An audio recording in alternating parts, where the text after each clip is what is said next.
So, we're back to make another one of these. The first one went down a lot better than I thought it did, than it would, to be fair. So, we're back again to do this. So, I asked on YouTube and Instagram for your hot takes. Again, there was only a handful on YouTube. It was mainly from Instagram, but yeah. Regardless, let's get into some of yours. First one of the day is from J King. HP's hype has fallen off. I'm presuming when he says HP Boyz. HP Boyz hype has fallen off. Kind of, but that's not necessarily a bad thing. Okay, so when we say hype, we got to discuss what hype is, because if you are a fan of HP Boyz, anytime they're going to promote something or drop something, there is going to be hype around it, and they are still consistently dropping hundreds of thousands, if not millions of views on every single thing they drop. So it would be ignorant to say that they have no hype around them. Now let's be careful of how we describe falling off, because I mean, like, Engineers 12 million views, Blueprint, Bad and Booge 5+ million views at this point in time, you know? That is an insane amount of numbers. They're not going to recreate that each and every time. Not even 1/4 have recreated the success. And when I say success, we're talking about in terms of YouTube views here of Spot the Difference. Chillin' It hasn't recreated the same success as his One Breath One Take. Like, Husky hasn't you know what I mean? Like, we can start naming artists that, you know, peak with a certain song and they don't recreate that for a very, very long time, if not ever. Some of the greatest artists in the world have that one song that's normally earlier on in their career that normally peaks in terms of numbers, because if that's what we're defining by success, then there we are, right? Also, hype doesn't always correlate to numbers. For example, there might be zero hype or very little hype around something, but when it actually drops, it's cold and it gains a lot of traction. Vice versa. There's certain things that have a lot of hype and may not actually deliver to that. So let's be very clear about what hype is. HP Boyz are still delivering and in my opinion are still improving. Do they have less hype before a release? Perhaps. But who are we talking about? Who is they? Who is we, you know? Is that the casual fan that loosely follows what's going on? Is that people who look at views by reactors, that make reaction videos on them, and then, you know what I mean? There's lots of different ways that we can look at this. Regardless, let's say the hype has fallen off. Is that necessarily a bad thing that they're not getting as much hype as when they first blew up and we knew nothing about them, when we was just dying to get more content about them? Well, now we have more content from them. We have an EP, we have multiple singles, we have the videos. Now we've learned a bit more about them. Plus, the last time they dropped a song was 2 months ago. Of course, the hype isn't going to be crazy, crazy high. They've been supplementing us with music. Now, if you're talking about an artist that's been gone for 5 years and now you know they're about to release the Bad Boy album that was meant to be releasing 3 years ago, that's hype at its peak. Someone who's just dropped an EP or not long ago dropped an EP and has been dropping a 1 or 2 singles since, you know, they're delivering on that hype. Does that make sense? So let's be very clear. If you say hype's falling off, I'm not necessarily disagreeing with that, but that's not a bad thing because they are still delivering when they do drop. Rapping about weed and referencing celebrities every second line doesn't make you a top tier lyricist. Wheezy, I agree with you. Can you be a top tier lyricist and talk about weed and reference celebrities and do the pop culture thing? Yes, of course you can. It's how you string that. For me, lyricism isn't always about a punchline. You can be a storytelling artist and be a lyricist. You can be one of the litty artists and still be a lyricist. Like, it is possible. I think people confuse lyricism with wordplay. Yes, they do fall hand in hand oftentimes, but lyricism doesn't always mean set up, punch every 4th, 8th, or 16th line. Lyricists can oftentimes go without dropping a punchline for a very long time, but bar for bar hold their weight in gold. Husky is a great example of this for me. Husky, in my opinion, is a top tier lyricist, but Husky isn't often there with punchlines, but he has quotables, you know?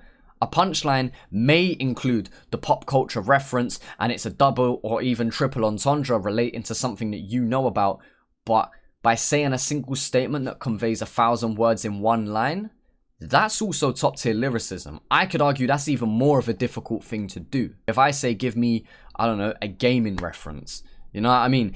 I control that X got boxed, I don't know, some shit like that, you know what I mean? Anyone can take something like that and start thinking off the top of their head, but not everyone can just drop a memorable line like that. Not everyone can do the Drake Instagram caption type shit, you know what I'm saying? And there's an art to that. So yes, I agree. Rapping about weed and referencing celebrities and, you know, doing that doesn't make you a top tier lyricist.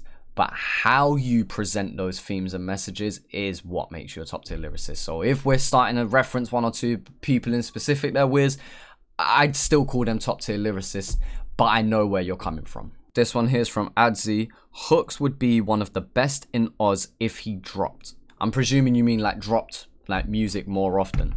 One of the best, yeah, potentially. I'm not mad at that. Hooks is a solid artist. Like, he is a top tier artist in my opinion. But I agree. I would like to see more music from him. Is there a reason why he's not dropping music? Perhaps. Sometimes you get perfectionists. Sometimes you get artists that want to work on music. They don't want to just drop something straight away. You know, they want to think about the video. They want to think about the rollout, etc., etc. I don't take Hooks to be that type of artist, but let's not rule that out, right? There's also real life. Some people have real life to deal with. You've got to remember, especially in the Australian scene, a lot of your favorite artists are still working 9-to-5 jobs. Now, I don't know what Hooks is up to. I don't know. He could be working an office job 9-to-5, or he could be doing extracurricular activities. I don't know. But we don't know what's going on in an artist's life. And this isn't just specific to Hooks. This goes for anyone. You know what I'm saying? Like, there could be a lot of things going on in a person's life. So maybe right now, it isn't time to drop music. Maybe they need to go and live that bit of life. Maybe they don't have the time to. Maybe they don't have the finances, etc., etc., whatever it can be. But I agree with you. Hooks has a lot of potential, and I would love to see more music from him. This one here is from Caster26. Bitter Belief is truly underrated. Oh, man, I'm so with you. Bitter Belief is such a talented artist, and I mean, he gets respect by the ones that know about him. I just think he's just underexposed. I just don't think enough people know about him, because the people who do know about him rate him, but oftentimes I can name artists like Bitter Belief and they don't quite know who I'm talking about. So yeah, if you haven't heard of Bitter Belief, go check out his song Beautiful Ugly as an entry point, and then just go and find out more shit from there. Terminal with Complete is one of my favorite just verses and tracks from him in general. Apart from 1-4, drill has peaked in Oz and the scene has moved on to more melodic rhythms. Or rhymes. Rhythms? You've said rhythms, but I think you mean rhymes. Rhythms, rhymes, rhythms, I don't know. But I don't think I agree with you. If we look at drill culture and then we look at like the melodic trap wave, right? We look at those two kind of cultures. I mean, the melodic trap shit is more popular just in general at the moment. Like, if we look at what the US is doing and we look at what the UK is doing, you're probably slightly more on the melodic side. Drill being a very close second, if not number one, you could easily argue, just in general anyway, right? I think we're seeing more melodic artists come out of Australia, but I don't think that it's completely shifted away. You've got to remember, the drill thing is still very new. Like, we've got to remember, it's not normal for a sound as a culture just shift as quickly as Australia did from like boom bap and rap and grime to just drill. Like, things shifted pretty quick. Now, of course, there's people still doing rap. There is still a handful of people doing grime. There's still people doing other things. But to see how quickly the popular artists, the new and trending artists shifted their sound so quickly, that was a very, very quick change. And I think it almost moved too fast for certain people to find their feet with it. I don't think we've given ourselves enough time to adapt and adjust to it because of how quickly it moved. Like, in terms of the masses anyway. Like, if I'm looking at new music that's dropping, 1 in 2 songs is most likely a drill song. Now, again, maybe that's because what I've been covering, that's what I get suggested and I miss out on other things. Yes, entirely possible. I only checked out Bally Boy last week for the first time, yet he's been dropping a couple of singles for a few months now. Yeah, of course, there's going to be people I miss out on, and just because I know of something or don't know about something doesn't mean that's the definitive scene of what the Aussie scene is. Yes, I do my best to follow things, but there are things that are going to slip through the gaps. Of course there is. I don't think drill has peaked. I think it may have peaked in terms of the hype train. Like, when we're having a discussion about hype earlier, I think the hype for Aussie drill has maybe potentially hit its peak. But in terms of the quality of what's going to be coming out, definitely nowhere near. I definitely think it has way more to come, because I think you're only now starting to stray away from the UK influence drill and the Chicago influence drill. I think now Aussie is trying to find its own Australian drill sound, and I think we're slowly getting there. I think it's there in specific tracks. I think you could even argue it's there from certain artists. I don't think it's completely there in terms of it's completely shifted away as a culture. So no, I don't think it's peaked. I think it's still very early, and I think that there's a lot of development that still needs to go on. This one's from Noah_Warham. OGs, he's put in brackets, some have been quiet for releasing music wise. Husky, Wombat, etc, etc. It does feel that way, doesn't it?